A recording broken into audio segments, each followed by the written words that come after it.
और a story, सत्य या भ्रम। मेरी परदादी और कुल का आधा परिवार गांव में रहते थे और यहाँ कस्बे में मेरे दादी, दादाजी, भाई बहनों के साथ मेरे पिताजी रहते थे और पढ़ाई के साथ ही मेरे पिताजी नौकरी भी करते थे।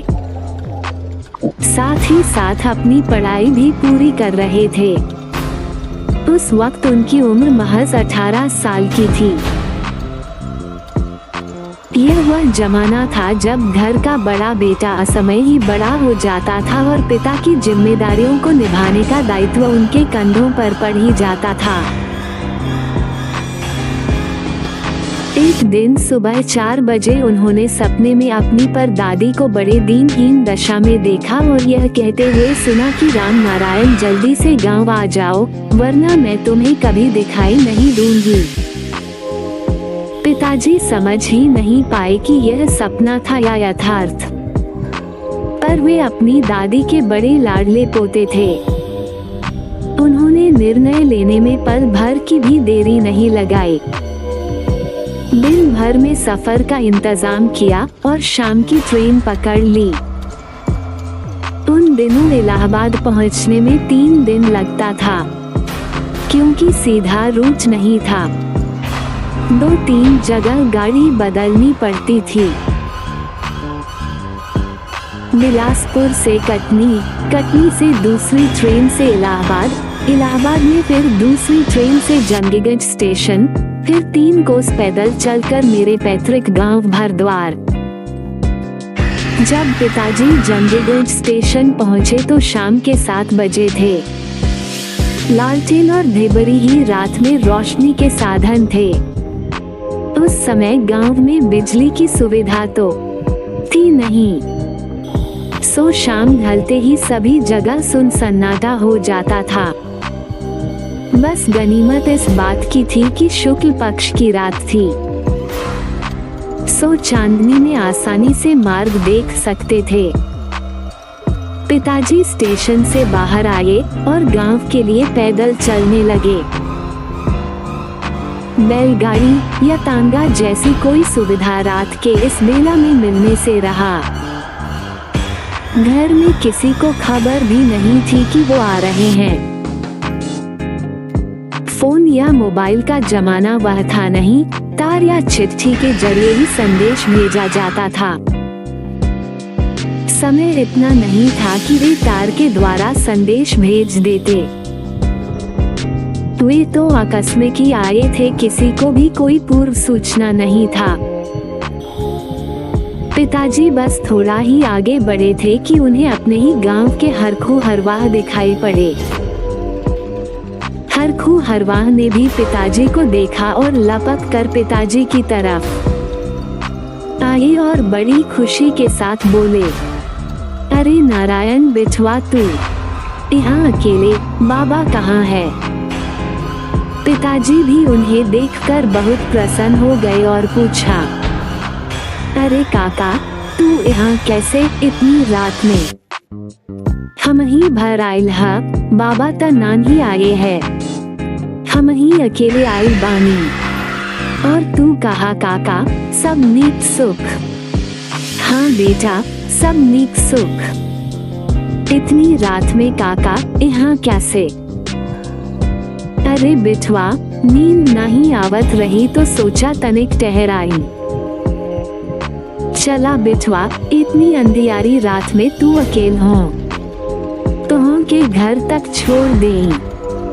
पिताजी मन ही मन खुश हो गए। उन्हें तो खुद बहुत डर लग रहा था।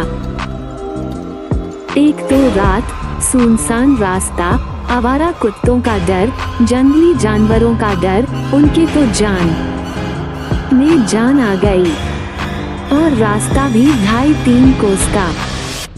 फिर वे दोनों बतियाते हुए चलने लगे। हरखू काका लाठी ठोंकते हुए, खैनी खाते हुए, बतियाते बतियाते दुनिया भर की बातें साथ साथ चलते रहे। 2 घंटे में वे दोनों गांव पहुंच गए। पिताजी को घर के दरवाजे पर छोड़कर हरखू काका जाने लगे। पिताजी ने बहुत कहा रुकने के लिए, पर हरखू काका बोले, नहीं बेटवा, हमार काम खत्म, अब हम जाएब। और वे चले गए। पिताजी ने दरवाजा खटखटाया। सारा परिवार भौचक, कौन आया आधी रात में। खैर सभी पहचाने और बाहर निकले। सभी आश्चर्यचकित थे कि अचानक बिना किसी संदेश के अचानक आना कैसे हुआ।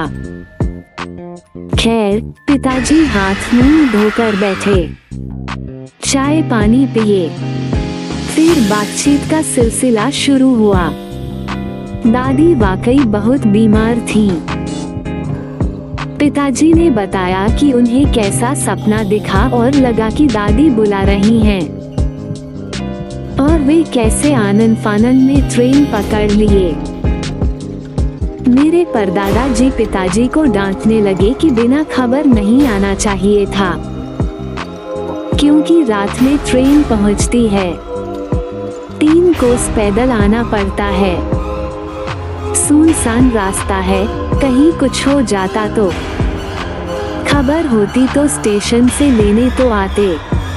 पिताजी बोले, नहीं बाबा, कोई परेशानी नहीं हुई।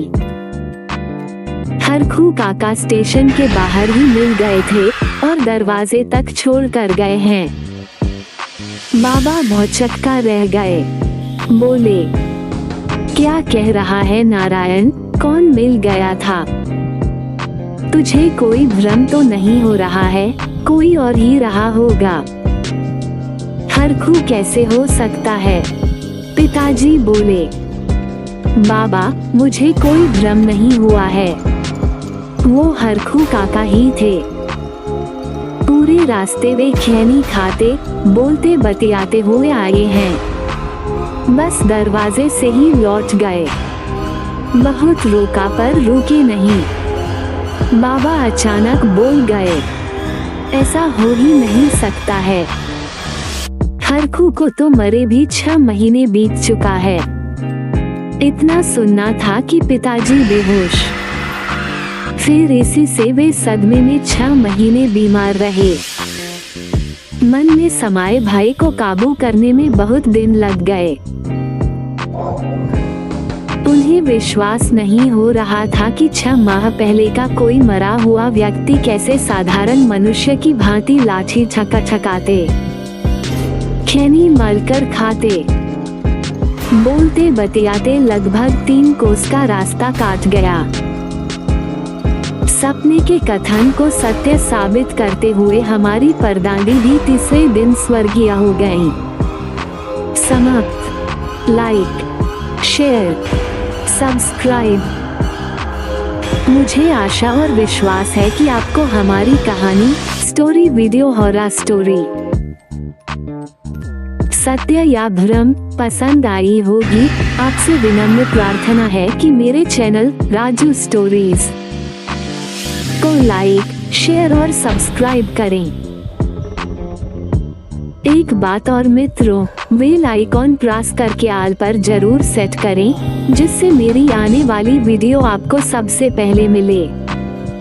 धन्यवाद।